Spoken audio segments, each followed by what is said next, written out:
Oh, t'es pas vous mes légendes, prêts à conquérir le monde? Je le dis souvent mais ça faisait longtemps. Ce qui m'a sauté aux yeux dans Black Panther, c'est la référence au royaume du Dahomey et ses guerrières. Les guerrières Dora Milaje représentent les vaillantes guerrières du royaume de Dahomey. On les appelait les Minots, nos mères en fond. Elles ont courageusement combattu les troupes françaises pour protéger le royaume. L'armée des Minots était composée de 5000 guerrières réparties en 3 brigades de plusieurs régiments. Il y avait des officiers et des sous-officiers. Et bien sûr des simples soldats. Ou soldates. Je sais pas si on dit soldates. Non, soldats. Leur commandant était forcément une femme qui s'était illustrée lors des combats. Elles sont regroupées en bataillons qui sont toujours à côté du roi. Bon, c'est les troupes d'élite du roi. Elles étaient à côté du roi Béhanzin lorsqu'il combattait les troupes françaises. Les troupes françaises sont renforcées par la Légion étrangère, de la cavalerie, de l'infanterie de marine. Les légionnaires vont souligner l'incroyable audace et courage des Amazones du Dahomey. Le royaume du Dahomey fut vaincu, le roi a été envoyé en exil en Martinique, puis en Algérie, et le corps des Minots du Dahomey a été dissous. La dernière Amazone meurt en 1979.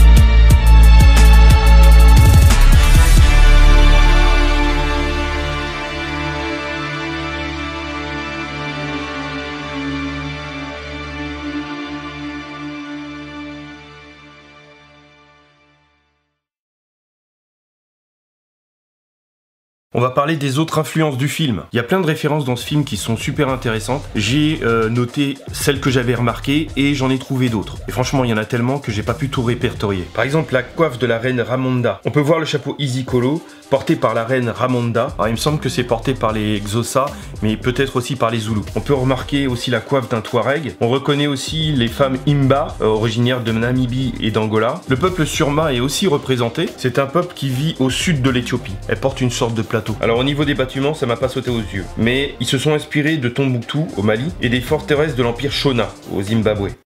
Votez pas tous. Bon, petite interruption, j'avais besoin de faire un tour, de me ressourcer. Je sais pas si ça me suffira de me ressourcer ici.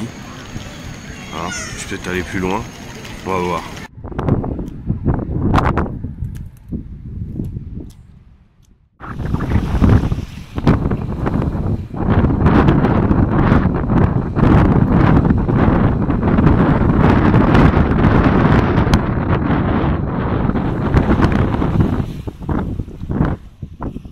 Bon, je suis revenu de Marseille, hein, c'était bien. Bah allez, on continue. Pour ceux qui l'ont vu, j'avais fait une vidéo sur les écritures impériales africaines. Je vous invite à regarder la vidéo, je mettrai peut-être le lien ou un i sur YouTube pour que vous puissiez voir la vidéo. Ouais, si vous aviez vu la vidéo, ça vous aurait aidé. Parce que dans le film Black Panther, on voit du NCBD, une écriture.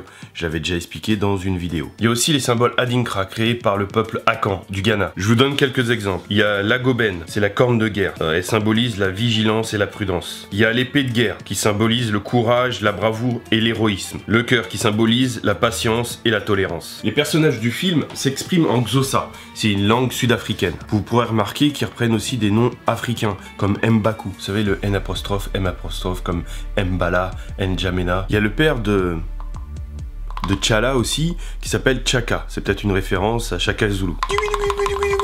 On va me prendre pour un débile. Je fais ce que je veux, hein, c'est ma vidéo.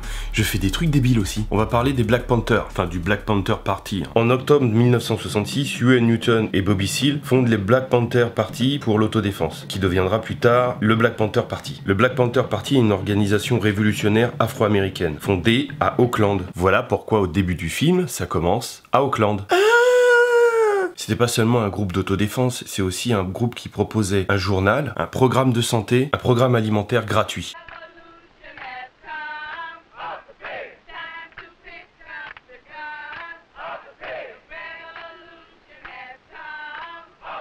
Il y a aussi le drapeau panafricain qui est représenté. Lors de la scène du casino, les personnages sont habillés aux couleurs du drapeau panafricain, rouge, noir et vert. Au niveau de la musique, lorsque les Dora Milaje combattent, il y a une petite musique que vous entendez. Écoutez bien.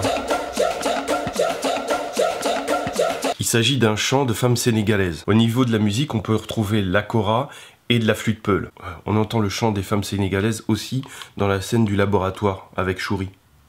Shuri, Shuri, Shuri. On va parler un peu de Eric Killmonger. Pendant le film, on peut voir les marques de scarification sur le corps d'Eric. J'ai pensé tout de suite à un rite initiatique. Bon, après, quand il a dit que c'était le nombre de mecs qu'il avait tué, bon, ça... Bon, c'est un film, hein. Il y a un peuple d'Afrique de l'Est qui utilise ce type de scarification. Mais bon, il y en a peut-être d'autres, mais je les connais pas tous. Si vous en connaissez d'autres, hein, les commentaires sont là pour ça. On va reparler d'Eric dans pas longtemps. À un moment, on voit T'Challa boire une potion à base d'herbe cœur. Ça lui permet d'accéder au pays des ancêtres. Et ça, vous pouvez le voir dans des rites initiatiques en Afrique aussi. J'ai vu un tas de bêtises sur les traditions africaines. Je vous conseille de faire votre avis par vous-même.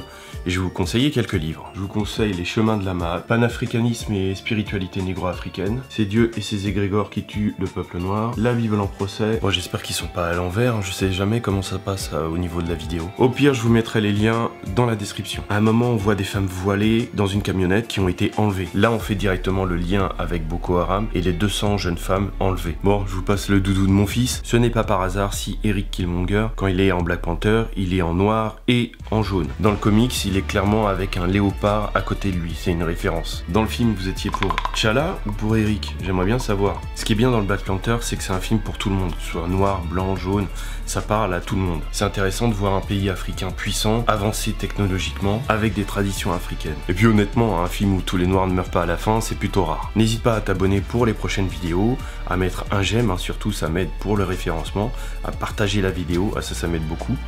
Et puis, à me rejoindre sur les différents réseaux sociaux. Et surtout, n'oubliez pas, il y a un truc qu'il faut pas oublier, serrez les rangs et restez unis.